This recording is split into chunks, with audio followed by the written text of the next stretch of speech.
Hello everyone. आज 19 दिसंबर है और हम आज गोवा मुक्ति दिवस मना रहे हैं। आपको पता है कि 15 अगस्त 1947 को हमारा देश आज़ाद हुआ था और हम 15 अगस्त को ही इंडिपेंडेंस डे सेलिब्रेट करते हैं। और आपको जान के बहुत हैरानी होगी कि 15 अगस्त 1947 को हमारा देश आज़ाद हो गया था, फिर भी हमारे देश का एक राज्य ऐसा था जो गुलाम था, स्लेव था। वो राज्य कौन था? गोवा था। और आज का जो डेट है 19 दिसंबर, उसको हम गोवा मुक्ति दिवस के रूप में मनाते हैं, मीन्स गोवा लिबरेशन डे। तो इसके पीछे की स्टोरी है। वो स्टोरी क्या है कि 15 अगस्त 1947 को ब्रिटिश ने इंडिया को आज़ाद कर दिया था और तब से हम आज़ादी मना रहे हैं। लेकिन जो पुर्तगीज़ थे, जिनको हिंदी में पुर्तगाली बोला जाता है, वो गोवा को अपने कब्जे में करके रखे हुए थे। हमारे देश आज़ाद होने के बावजूद भी हमारे देश का एक राज्य था, एक जो पार्ट था गोवा, वो पुर्तगालियों के कब्जे में था। इसके बाद जो तत्कालीन प्रधानमंत्री जवाहरलाल नेहरू थे, उन्होंने कई बार कोशिश की और पुर्तगालियों को रिक्वेस्ट किया कि आप हमारे देश को छोड़ के चले जाओ, लेकिन वो नहीं माने, बल्कि गोवा को उन्होंने पुर्तगाल में मिला लिया। इसके बाद बहुत कोशिश की गई लेकिन वो नहीं माने, यहाँ तक कि उन्होंने गोवा को ऐसे डेवलप करके रखा था पुर्तगालियों ने कि वो एक तरह से बोला जाता था कि अगर आपको पता है कि जो पुर्तगाल है उसका कैपिटल लिस्बन है। बोला जाता है कि अगर आपको लिस्बन देखना है तो गोवा को देख लें, मतलब उन्होंने ऐसा डेवलप किया था। आपको पता है कि वास्को डिगामा जो पुर्तगाली था, वो 1498 में सबसे पहले इंडिया में आया था और वो कालीकट में आया था। और इसके बाद पुर्तगालियों ने अपना धीरे धीरे राज्य बढ़ाने की कोशिश की थी और भारत के बहुत जगह अधिकार कर लिया था। लेकिन अंग्रेज आने के बाद उनका हर जगह से अधिकार खत्म हो गया था। लेकिन जो दमन द्वीप है और जो गोवा है, वहाँ पे उनका अधिकार कंटिन्यू रहा। इस वजह से देश आज़ाद होने के बाद भी उन्होंने गोवा को छोड़ा नहीं।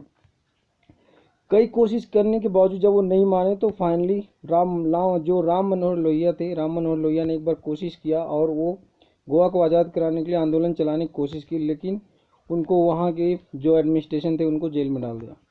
बाद में जब यहाँ से कोशिश की गई, जो हमारे देश के प्रधानमंत्री बोले कि अगर आप नहीं हटोगे तो जवाबी कार्रवाई करना पड़ेगा, अटैक करना पड़ेगा। उसके बावजूद भी जो गोवा में गवर्नर था पुर्तगाली, वो नहीं माना। उसके वजह से 1961 नवंबर के महीने में उस पर अटैक करने की कोशिश की गई और पहले अटैक का उनको इन्फॉर्मेशन दिया गया कि हम अटैक करेंगे, फिर भी उन्होंने नहीं माना, क्योंकि वहाँ पे उन्होंने अपनी नेवी है, जो पुर्तगाली नेवी है, उसको उन्होंने काफ़ी डेवलप करके रखा था। इस वजह से नवंबर में जो हमारी Indian navy, Indian army, Indian air force, तीनों तरफ से अटैक किया गया। और ये जो काफ़ी भीषण लड़ाई हुई थी, ऑलमोस्ट 36 आवर की जो लड़ाई हुई थी, काफ़ी भीषण लड़ाई हुई थी। और उस लड़ाई में कम से कम 54 के करीब इंडियन जवान शहीद हुए थे और जो पुर्तगाली थे ऑलमोस्ट 56 और 60 के करीब उनके 20 जवान मरे थे और काफ़ी पुर्तगाली मरे थे। उसके बाद 19 दिसंबर का उनका गवर्नर जो है मान लिया था कि हाँ, मैं अब गोवा को आपको हैंड ओवर कर दूँगा। 19 दिसंबर को सिग्नेचर किया गया और उस समय कम से कम 7,000 के करीब पुर्तगालियों को इंडियन आर्मी ने उनको अपने अंडर में करके रखा था, बंदी बना के रखा था।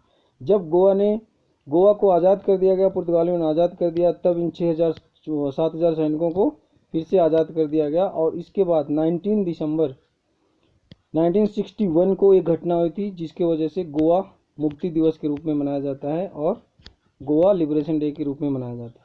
और इसके बाद 30 मई 1987 को गोवा को एक राज्य बनाया गया, जो 25th स्टेट बना था हमारे देश का।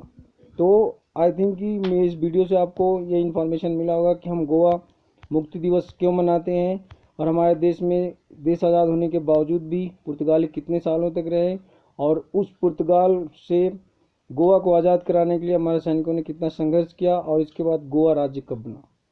तो thank you very much for watching and happy everyone Goa liberation day. Thank you very much.